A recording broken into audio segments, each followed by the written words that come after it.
کراچی میں مانسون کے پہلے ہی سپیل نے تباہی مچا دی. کئی علاقوں میں اربن فلڈنگ، نکاسی کا نظام بیٹھ گیا.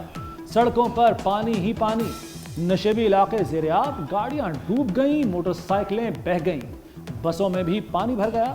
شارع فیصل، بلوچ کالونی اور ملیر میں سڑکیں تالاب بن گئیں. کورنگی، نیو کراچی، گلشن جمال، اورنگی میں صورتحال انتہائی خراب. جوہر انڈر پاس پانی سے بھر گیا. حسن سکوئر اور جیل چورنگی ندی میں تبدیل. گلستان جوہر، بلدیہ ٹاؤن، گلشن اقبال میں 4 فٹ سے زائد پانی جمع ہو گیا. ملیر، گولی مار، گلشن حدید میں گھر پانی سے بھر گئے. کئی عمارتوں کے تہہ خانے بھی ڈوب گئے. گاڑیاں بند، موٹر سائیکلیں بند، پروازیں بند، بجلی بھی بند. یہ ہے کراچی کی کہانی. شہر میں نظام زندگی مفلوج، گاڑیاں بند ہونے سے شدید ٹریفک جیم، گھر پہنچنا امتحان بن گیا. پروازوں کا شیڈول درہم برہم، کئی تاخیر کا شکار. کینٹور سٹی اسٹیشن پر مسافروں کو مشکلات. شہر میں 900 سے زائد فیڈرز ٹرپ کر گئے. جن علاقوں میں بجلی بحال ہوئی تھی وہاں دوبارہ چلی گئی. شہر کے بیشتر علاقے اندھیرے میں ڈوبے ہوئے ہیں. ہوٹلز کے کرائے بھی بڑھ گئے.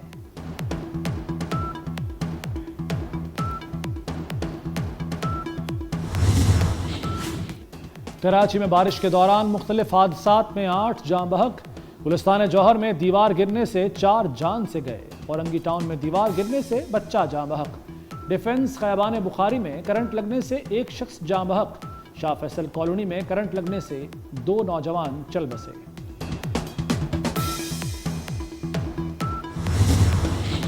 کراچی پانی پانی، سب سے زیادہ بارش گلشن حدید میں 145 ملی میٹر ریکارڈ کی گئی. اولڈ ایئرپورٹ 138، کیماڑی 137 اور جناح ٹرمینل میں 135 ملی میٹر بارش ریکارڈ ہوئی. University road 132، P A F Faisal base پر 114 ملی میٹر بارش ہوئی. سرجانی میں 111، کورنگی میں 96، ناظم آباد میں 92 ملی میٹر بارش ریکارڈ کی گئی. سندھ حکومت کا کل کراچی میں اسکول بند رکھنے کا اعلان. شرجیل میمن کی شدید بارشوں کے پیش نظر شہریوں کو احتیاط کی اپیل. کہتے ہیں شہری غیر ضروری طور پر گھروں سے نہ نکلیں. شہر میں بارش کے دوران پوری مشینری فعال ہے. نکاسی احاط کا کام جاری ہے. وزیر اعلیٰ سندھ کا متعلقہ اداروں کو الرٹ رہنے کا حکم. مراد علی شاہ کی ریسکیو انتظامیہ کو متحرک رہنے کی ہدایت. نالوں اور ڈرینیج سسٹم کی سخت نگرانی کی جائے. میئر کراچی مرتضی وہاب نے رین ایمرجنسی نافذ کر دی. عملے کی چھٹیاں منسوخ. مرتضی وہاب کی تمام عملے کو گراؤنڈ پر موجود رہنے کی ہدایت.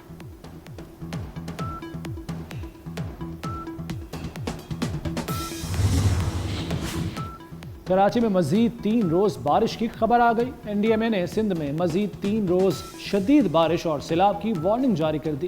سندھ میں اگلے 24 گھنٹوں کے دوران شدید بارش کا امکان ہے. کراچی، حیدرآباد، سکھر اور دیگر اضلاع کے شدید متاثر ہونے کا خدشہ ہے. فیلڈ مارشل سید عاصم منیر کی ہدایت پر پاک فوج کے ایڈیشنل یونٹس متحرک. پاک فوج کے اضافی یونٹ سیلاب زدہ علاقوں میں امدادی کام کر رہے ہیں. 6000 زخمیوں کا علاج کیا جا چکا. D G I S P R lieutenant general Ahmed Sharif Chaudhry کی عطا تارڑ اور chairman N T M A کے ہمراہ پریس بریفنگ. کہا خیبر پختونخوا میں سیلاب سے سڑکیں بری طرح متاثر ہوئیں. متاثرین کو ہیلی کاپٹر اور سڑک کے راستے راشن پہنچا رہے ہیں.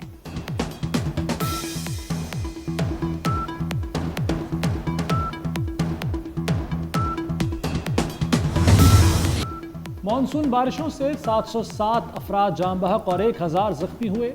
Chairman N D M A lieutenant general Inam Haider کہتے ہیں سیلاب میں بہہ جانے والوں کی بھی تلاش کر رہے ہیں. مشترکہ کاوشوں سے 25,000 افراد کو ریسکیو کیا گیا. گلیشیئر پگھلنے سے سیلابی صورتحال پیدا ہوئی. اگست کے آخری ہفتے میں مانسون کا نیا سپیل آئے گا. وزیر اطلاعات تارڑ نے بتایا کہ بنیر، سوات اور شانگلہ میں بجلی کا نظام متاثر ہوا. وزیر اعظم نے کہا کہ نیشنل ڈیزاسٹر میں سب مل کر کام کریں گے.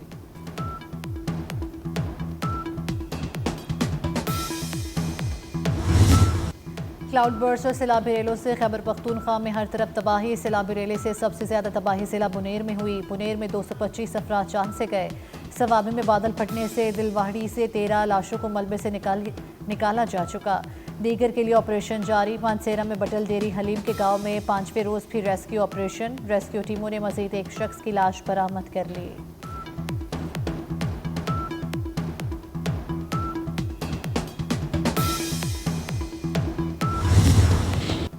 طوفانی بارشوں سے گلگت بلتستان میں بھی تباہی کے مناظر، متاثرہ علاقوں میں امدادی کارروائیاں جاری۔ گلگت میں استک روندو کے مقام پر لینڈ سلائیڈنگ سے بند شاہراہ بحال، سیلاب زدہ علاقوں میں ریسکیو اینڈ سرچ آپریشن بھی جاری۔ نلتر میں گزشتہ رات کو سیلاب کے باعث پاور ہاؤس بند ہو گیا۔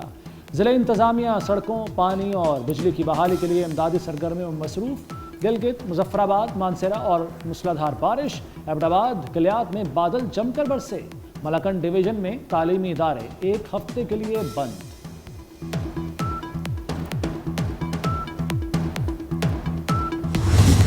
شکریہ پاک فوج۔ خیبر پختونخوا میں پاک فوج سیلاب متاثرین کی امداد میں مصروف۔ بنیر، شانگلہ، سوات کے بعد سوابی میں بھی کلاؤڈ برسٹ سے تباہی۔ ڈلورئی میں پاک فوج بھی انتظامیہ کے ساتھ امدادی کارروائیوں میں شریک۔ پاک فوج کی متاثرہ علاقوں میں ہنگامی بنیادوں پر امدادی سرگرمیاں جاری۔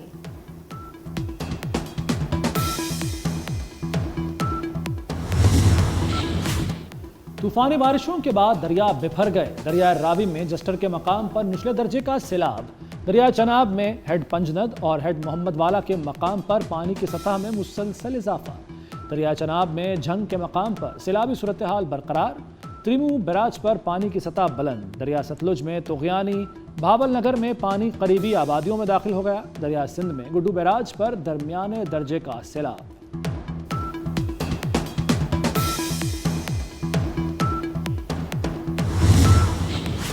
وزیر اعلیٰ پنجاب مریم نواز کا عالمی شہرت یافتہ ٹوکیو ہسپتال کا دورہ، فراہم کردہ سہولیات مشینری کا جائزہ لیا۔ جاپان کا ہیلتھ سسٹم پنجاب میں متعارف کرانے کا فیصلہ۔ جاپانی کمپنیز کو پنجاب میں مصنوعات کی تیاری اور اسمبل کرنے کی دعوت۔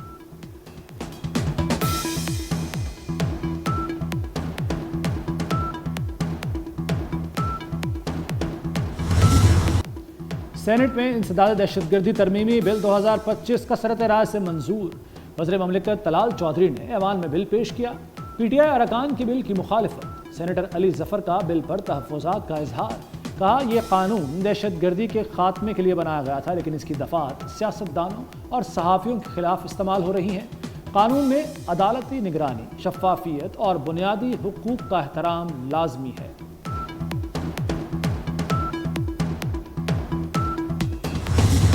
اس مرحلے پہ ملک پہنچ چکا ہے، سب کو سر جوڑ کے بیٹھنا چاہیے، تو پھر جو ہے وہ ہم ملک کو اس جو ہے وہ صورتحال سے نکال کے ایک ایسا پاکستان بنا سکتے ہیں جو ہمارے آباء و اجداد نے پاکستان بناتے وقت جو خواب دیکھا تھا۔ پنجاب میں سینٹ کی جنرل نشست کا الیکشن، رانا ثناءاللہ نے کاغذات الیکشن کمیشن میں جمع کرا دیے۔ میڈیا سے گفتگو میں بولے سب کو سر جوڑ کر بیٹھنا چاہیے، دوسری طرف سے لوگ بات کرنے کو تیار نہیں، کسی نے ہاتھ جوڑ کر یا پاؤں پکڑ کر معافی نہیں مانگنی، کوئی غلطی کرے تو احساس بھی کرے۔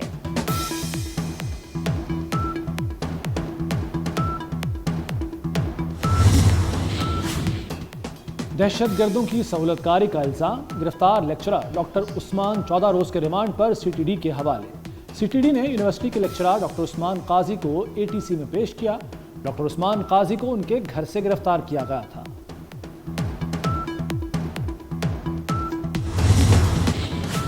چینی وزیر خارجہ وانگ جی 21 اگست کو اسلام آباد پہنچیں گے۔ دفتر خارجہ کے مطابق چینی وزیر خارجہ پاکستانی ہم منصب اسحاق ڈار کی دعوت پر پاکستان آ رہے ہیں۔ اسلام آباد میں چھٹے پاک چین وزرائے خارجہ اسٹریٹجک ڈائیلاگ ہوں گے۔ چین کے وزیر خارجہ ان دنوں بھارت کے دورے پر ہیں۔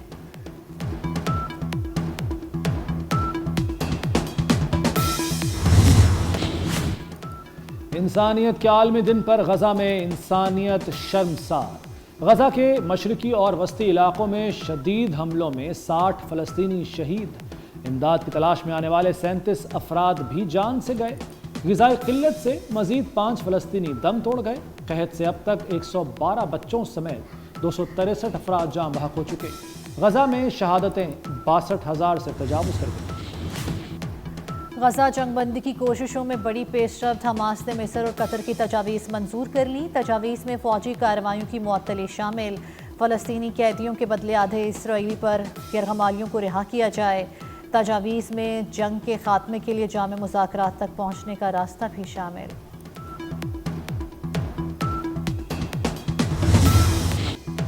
امریکی صدر ٹرمپ کی وائٹ ہاؤس میں یوکرینی صدر اور یورپی رہنماؤں سے ملاقات۔ ڈونلڈ ٹرمپ نے صدر زیلنسکی کو یوکرین کا 20% چھوٹا نقشہ پیش کیا۔ امریکی صدر نے کہا کہ روس سے جنگ ختم ہوگی لیکن ٹائم فریم نہیں دے سکتا۔ روس یوکرین امن معاہدہ مستقبل قریب میں ہو سکتا ہے۔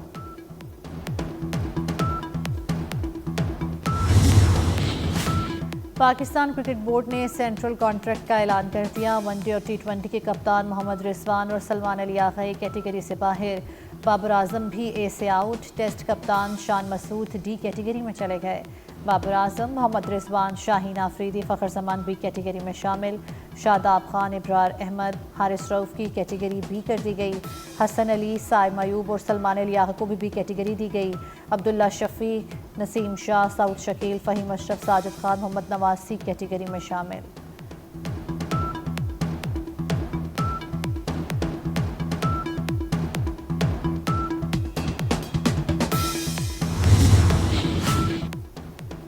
ملائکہ نور نے ایشین اوپن جوڈو میں سلور میڈل جیت لیا۔ ملائکہ -52 کلو کیٹیگری میں سعودی حریف سے مد مقابل تھی۔ اردن میں جاری ایونٹ میں ملائکہ نے 3 ملکوں کی کھلاڑیوں کو شکست دے کر فائنل میں جگہ بنائی۔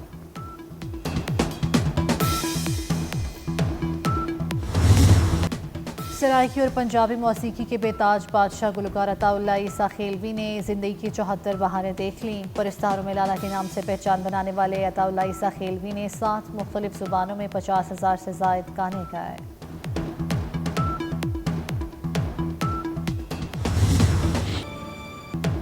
اور کامیڈی ایڈونچر سے بھرپور فلم رینٹل فیملی کا ٹریلر جاری۔ ہالی ووڈ کی ڈرامہ فلم رواں سال 21 نومبر کو سینما گھروں کی زینت بنے گی۔